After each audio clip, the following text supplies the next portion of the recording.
जय माता दी दोस्तों, ठीक है आप लोग। क्या पढ़ना है? Preposition, right? Okay, without wasting time preposition पढ़ते हैं।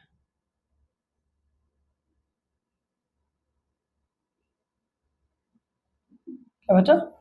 Preposition, right? अब इसमें कुछ चीजें हमको ध्यान देनी है। पहला, प्रीपोजिशन में ध्यान क्या देना है आपको?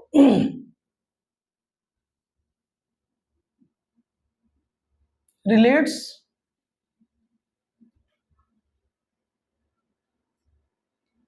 a noun or pronoun, ठीक है? प्रीपोजिशन किसको रिलेट करेगा? नाउन या प्रोनाउन को, हमेशा जान लेना, right?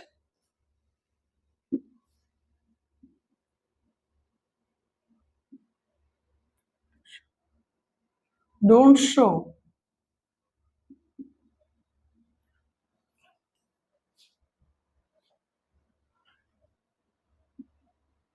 Inflection, right? Don't show inflection, इसका मतलब क्या है?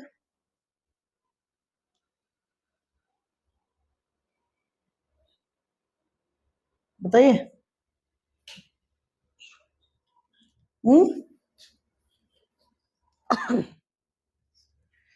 इन्फ्लेक्शन एक ग्रामेटिकल टर्म है, आपको बताया गया था कि जैसे वर्ब्स होती हैं,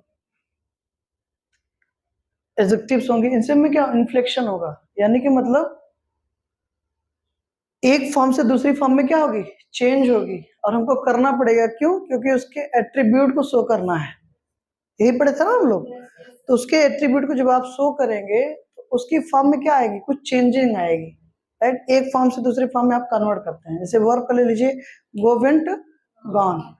तो किसी भी वर्ड की फॉर्म में चेंज करें हम, आप उसके एट्रीब्यूट को शो करने के लिए, दैट इज कॉल्ड इन्फ्लेक्शन, जो कि प्रीपोजिशन में नहीं होता है। प्रीपोजिशन में there is no inflection, preposition में कोई भी इन्फ्लेक्शन नहीं होता है, हमेशा जान लीजिए आप। क्लियर? किसको रिलेट करेगा? नाउन या प्रोनाउन को करेगा। किससे करेगा?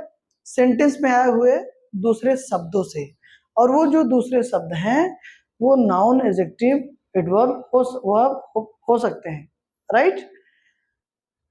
और एक बात हमेशा याद रखिएगा कि प्रीपोजिशन की जो पोजीशन होगी वो मैक्सिमम नंबर ऑफ केसेस में हमेशा कहाँ होगी? बिफोर अ नाउन और pronoun. Maximum number of cases में कह रहा हूं, कभी कभी सेंटेंसेस लास्ट में भी प्रीपोजिशन आपको मिलेगा, राइट? लेकिन मैक्सिमम पॉसिबिलिटी ये होगी, मैक्सिमम नंबर ऑफ केसेस में आप पाएंगे कि प्रीपोजिशन किसी नाउन या प्रोनाउन के पहले यूज हो रहा है, राइट? अब यहां से एक कॉन्सेप्ट आपको समझना पड़ेगा, ऑब्जेक्ट का। किसका? ऑब्जेक्ट, ठीक है? ऑब्जेक्ट कौन कौन बनता है? तो ऑब्जेक्ट या तो नाउन बनेगा या फिर प्रोनाउन। किसका किसका बनता है? तो ऑब्जेक्ट या तो वर्ब का होगा या फिर प्रीपोजिशन का होगा, राइट? यानी कि किसी भी वर्ब मींस जो एक्शन शो करेगी वर्ब, राइट? जो मेन वर्ब होगी, जो एक्शन शो करेगी, उसके बाद कोई नाउन या प्रोनाउन आएगा तो वो उस वर्ब का क्या होगा? ऑब्जेक्ट होगा। अगर किसी प्रीपोजिशन के बाद कोई नाउन या प्रोनाउन आ रहा है तो वो ऑब्जेक्ट किसका होगा? प्रीपोजिशन का, right? For example,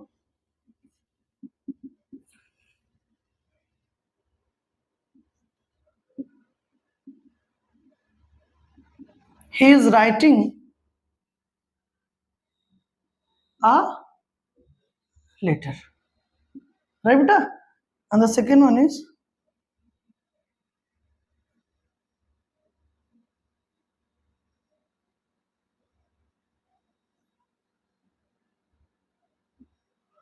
he plays in the field, ठीक है? ध्यान समझना, he is writing a letter, he क्या हो गया? सब्जेक्ट हो गया। is क्या हो गई? हेल्पिंग वर्ब हो गई। राइटिंग क्या हो गई? मेन वर्ब हो गई। और डिटरमिनर लेटर नाउन है, और ये हो गया क्या बेटा? ऑब्जेक्ट। किसका हो गया? इस वर्ब का, राइट? पार्ट्स ऑफ स्पीच क्या है इसकी? नाउन। कंफर्म है ना? तो राइटिंग क्या है, एक एक्शन वर्ड है, इसके बाद नाउन या प्रोनाउन मिलेगा तो वो उस वर्ब का ऑब्जेक्ट होगा। यहाँ देखिए ही क्या है, सब्जेक्ट, प्लेस क्या है, वर्ब, यानी कि मेन वर्ब है। इन क्या है, प्रीपोजिशन है। द फील्ड क्या है, ऑब्जेक्ट है। द डिटरमाइनर फील्ड नाउन है, right. Parts of speech noun, ये ऑब्जेक्ट किसका है, इस प्रीपोजिशन का। तो प्रीपोजिशन के बाद आने वाला जो नाउन या प्रोनाउन होगा उस प्रीपोजिशन का ऑब्जेक्ट होता है, राइट। क्लियर। अब एक चीज और देखिएगा, कई बार आपसे डिस्कस कर चुका हूं कि प्रीपोजिशन प्लस उसका ऑब्जेक्ट क्या बनाएगा, प्रीपोजिशनल फ्रेज बनाएगी। क्या बनाएगी, प्रीपोजिशनल फ्रेज। और ये प्रीपोजिशनल फ्रेज जो है वो सेंटेंस में या तो एडजेक्टिव का काम करेगी या फिर एडवर्ब का काम करेगी, ठीक है। नाउन या प्रोनाउन को वो प्रीपोजिशनल फ्रेज मॉडिफाई कर रही होगी तो वो वहां पर फंक्शन किसका कर रही है, एडजेक्टिव का। अगर वो प्रीपोजिशनल फ्रेज किसी वर्ब का, किसी एडजेक्टिव को, किसी सेंटेंस में आए दूसरे एडवर्ब को मॉडिफाई कर रही है तो क्या हो जाएगा, एडवर्ब। अब यहां पर देखिए, in the field, he plays in the field, वह मैदान में खेलता है। कहाँ खेलता है, मैदान में खेलता है। तो इन द फील्ड एक प्रीपोजिशनल फ्रेज है, वेयर का आंसर है। किसका आंसर है, वेयर का आंसर है, राइट बेटा। मॉडिफाई किसको कर रही है, वर्ब को। तो क्या हो गया, एडवर्ब। इन द फील्ड यहां पर क्या है, एडवर्ब है, एडवर्ब ऑफ प्लेस। क्लियर, कोई दिक्कत। ये और देखिए, आपसे कहा कि प्रीपोजिशन की जो पोजीशन होगी वो बिफोर अ नाउन और pronoun maximum number of cases में। द डिटरमाइनर है जो कि नाउन के लिए आता है, तो द फील्ड क्या हो गया, नाउन हो गया, नाउन फ्रेज हो गया, राइट। इन क्या है, प्रीपोजिशन है, उसी के पहले आएगा नहीं, राइट। जैसे the cat jumps on the table, the cat jumps on the table. Cat जो है, बिल्ली मेज पर कूदती है। किस पर कूदती है, मेज पर कूदती है। तो ऑन द टेबल क्या है, ऑन क्या है, प्रीपोजिशन है, ऑन क्या है, प्रीपोजिशन है। और टेबल क्या है, नाउन है। तो ऑन कहाँ है, टेबल के पहले ना। तो प्रीपोजिशन की पोजीशन नाउन बिफोर या नाउन या प्रोनाउन होती है मैक्सिमम नंबर ऑफ सेंटेंसेस में, मैक्सिमम नंबर ऑफ केसेस में। 99% आप कर सकते हो और 98% आप कर सकते हो, राइट। कभी कभार ऐसा होता है कि सेंटेंसेस प्रीपोजिशन जो है वो सेंटेंस के लास्ट में भी आता है, राइट। लेकिन मैक्सिमम आपको प्रीपोजिशन की जो पोजीशन मिलेगी वो किसी नाउन या प्रोनाउन के पहले ही मिलेगी, ये जान लीजिए। क्यों, क्योंकि प्रीपोजिशन बिना ऑब्जेक्ट के नहीं आएगा। प्रीपोजिशन अगर सेंटेंस में आया है तो उसका ऑब्जेक्ट होगा ही होगा, ये जान लीजिए। वो चाहे लास्ट में ही क्यों ना है तब भी उसका कोई ना कोई ऑब्जेक्ट जरूर होगा, ये जान लीजिएगा। तो प्रीपोजिशन बिना ऑब्जेक्ट के सेंटेंस में नहीं आएगा, वो अपना ऑब्जेक्ट लेकर ही आएगा। कोई दिक्कत यहाँ तक, ये कंफर्म है, ठीक है। अब प्रीपोजिशन जैसे in, on, at, by, with, right, before, after, about, clear, ये सब क्या है, ये सब बेटा प्रीपोजिशंस ही है, राइट। तो अभी हम बेसिक्स देख रहे हैं, फंडामेंटल्स क्लियर कर रहे हैं, प्रीपोजिशन क्या है, कैसे होता है, फंक्शन कैसे करेगा, क्लियर, ये क्लियर है ना, ठीक है। आगे हमको आपको देखना है कंजंक्शंस, ओके।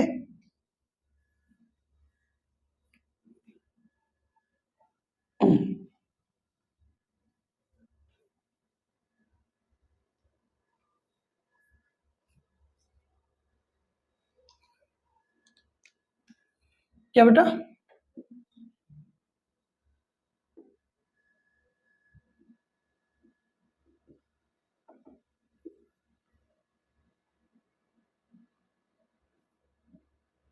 कंजंक्शन, क्या बेटा, कंजंक्शन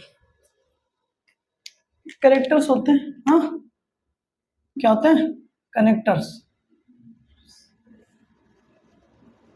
ना। कनेक्टर्स मतलब कनेक्ट करने वाला, जोड़ने वाला, कनेक्ट करने वाला, जोड़ने वाला। तो जो जोड़ेगा, किसको किसको जोड़ेगा बेटा, टू और मोर वर्ड्स को जोड़ सकता है, दो या दो से, दो या दो शब्दों, दो या दो से ज्यादा शब्दों को जोड़ो, फ्रेजेस को जोड़ सकता है, क्लॉजेस को जोड़ सकता है, राइट।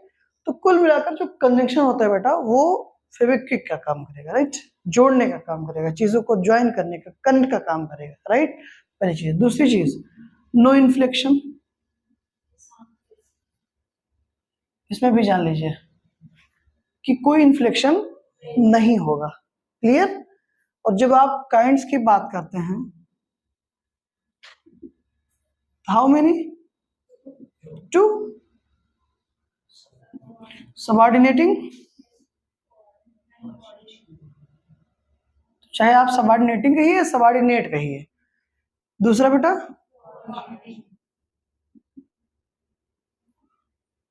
कोऑर्डिनेटिंग कहिए, फिर कोऑर्डिनेट कहिए, राइट, क्लियर। कोऑर्डिनेट बेटा कम होते हैं, जैसे इनको तरीका क्या है, फैन वैस,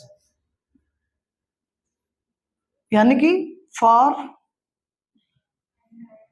एंड, नॉर, बट, और, येट, सो, राइट बेटा। ये सब क्या होते हैं, ये कोऑर्डिनेट कंजंक्शंस होते हैं, क्लियर। और बाकी इनको छोड़ देंगे तो बाकी जितने भी बच रहे हैं वो सब क्या है, सब सबऑर्डिनेट है, राइट। जैसे दैट हो गया, बिफोर हो गया, ठीक है, आफ्टर हो गया, बिकॉज हो गया, हाँ, एटसेट्रा, राइट बेटा। कहने का मतलब फैन बेस को आप छोड़ देंगे तो बाकी जितने भी कंजंक्शंस हैं वो सब क्या होंगे बेटा, सब सबऑर्डिनेट होंगे, क्लियर, कोई दिक्कत। सबऑर्डिनेट कंजंक्शंस हमेशा सबऑर्डिनेट क्लॉज बनाएंगे, कोऑर्डिनेट कंजंक्शंस हमेशा कोऑर्डिनेट क्लॉज बनाएंगे, क्लियर।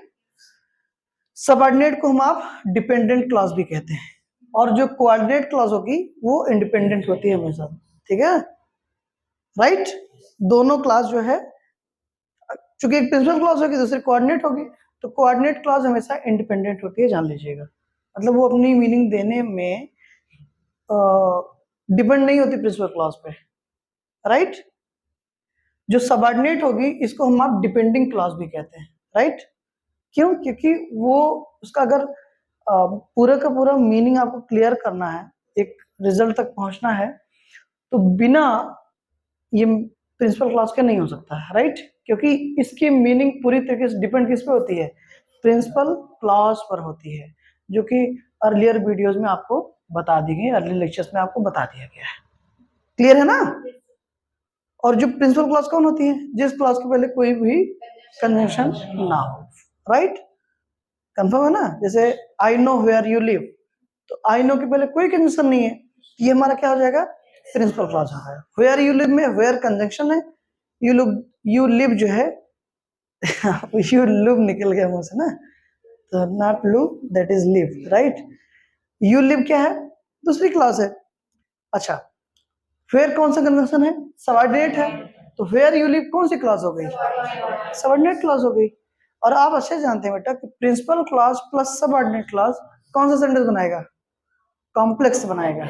कौन सा बनाएगा, कॉम्प्लेक्स बनाएगा। Principal clause plus coordinate clause हमेशा कंपाउंड सेंटेंस बनाता है, राइट, कंफर्म ना, ठीक है। तो ये था कंजंक्शन, क्लियर। अब लगे हाथ इंटरजेक्शन भी देख लेते हैं।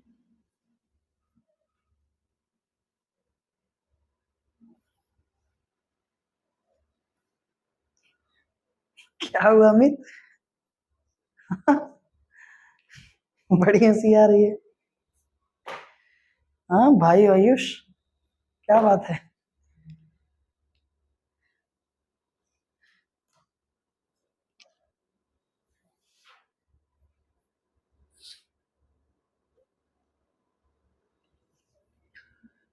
इंटरजेक्शंस,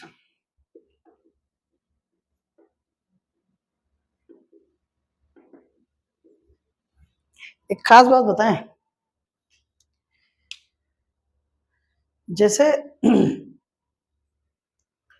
अगर हम आप ये बात करें कि इंटरजेक्शन क्या है, राइट, तो हमेशा से पढ़ते हैं कि interjection parts of speech, parts of speech, right, clear ना। हाँ बिल्कुल है, पार्ट्स ऑफ स्पीच है, लेकिन इसका एक ही काम होता है।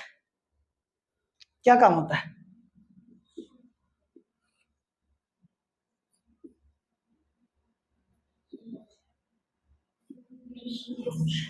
To show emotions, right. Interjection sentence में क्या दिखाता है?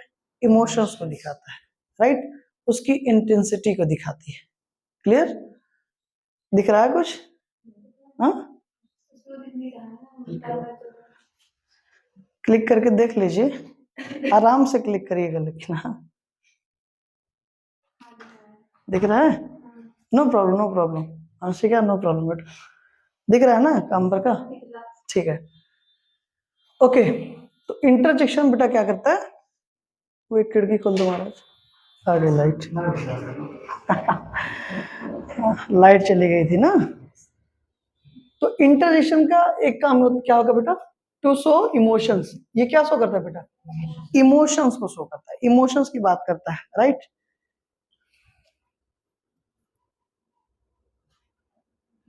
और लेकिन एक चीज जानते हैं, ये जैसे आप इसके एट्रीब्यूट्स देखें आप, कि ये शो क्या करेगा बेटा?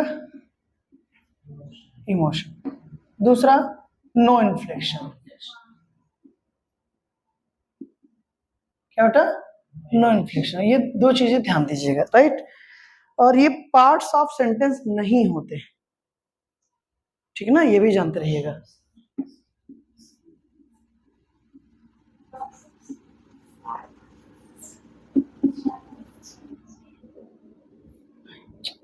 आप नहीं समझ रहे, पार्ट्स ऑफ स्पीच है इंटरजेक्शन, मैं पार्ट्स ऑफ सेंटेंस की बात कर रहा हूँ। पार्ट्स ऑफ सेंटेंस का मतलब क्या है?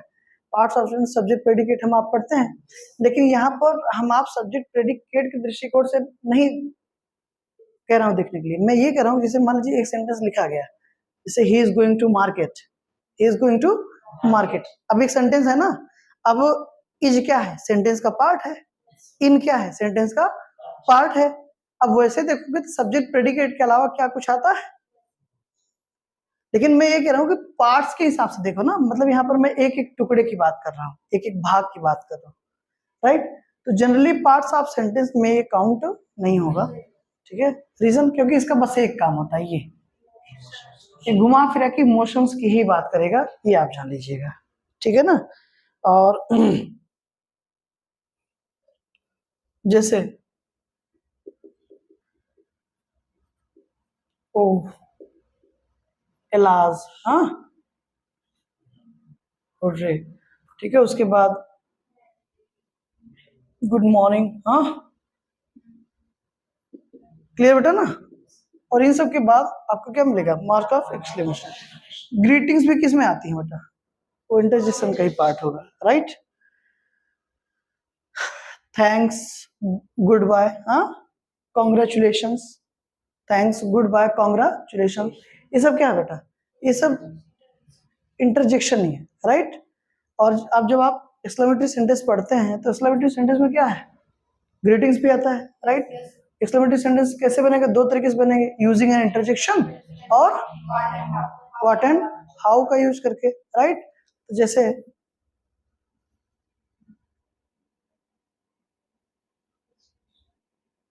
Congratulations, right. Bye, goodbye, हाँ, ये सारी की सारी चीजें क्या है? किसको इंडिकेट करती हैं? हमारे आपके इमोशन को, हमारे आपकी भावना की बात करते हैं, राइट। कि हम अभी, हमारा आपका इमोशन कैसे काम कर रहा है, राइट। क्लियर? हम दुख में हैं, सुख में हैं, सरप्राइज फील कर रहे हैं, क्या कर रहे हैं, राइट। तो इमोशन को ओवरऑल ये टारगेट करता है, कौन? इंटरजेक्शन। ये हमेशा माइंड में रखिएगा। क्लियर? यहाँ तक कोई इशू? कंफर्म? तो एक, चूंकि बेटा हम आप बहुत डिटेल में चीजों को पढ़ चुके हैं, राइट। यहाँ पर एक फिर से एक बेसिक तौर पर, एक फंडामेंटल के तौर पर ये देख रहे थे कि क्या क्या चीजें, उसकी फेशियल वैल्यू क्या होगी, राइट, उसका फंक्शन क्या होगा। एक बार फिर से हमने उस चीज को रिकॉल किया। क्लियर? अब इसके बाद नेक्स्ट टॉपिक हम देखेंगे, फिर जब सारी चीजों को अब हमको लगेगा कि लगभग फंडामेंटल्स हमने टच कर लिया, बात कर लिए, तो फिर हम आप डेप्थ में चलेंगे, ठीक है। हर एक टॉपिक को अच्छे से टच करेंगे। Clear? Any problem? Thank you so much for this class. See you in the next class. Okay? Thank you.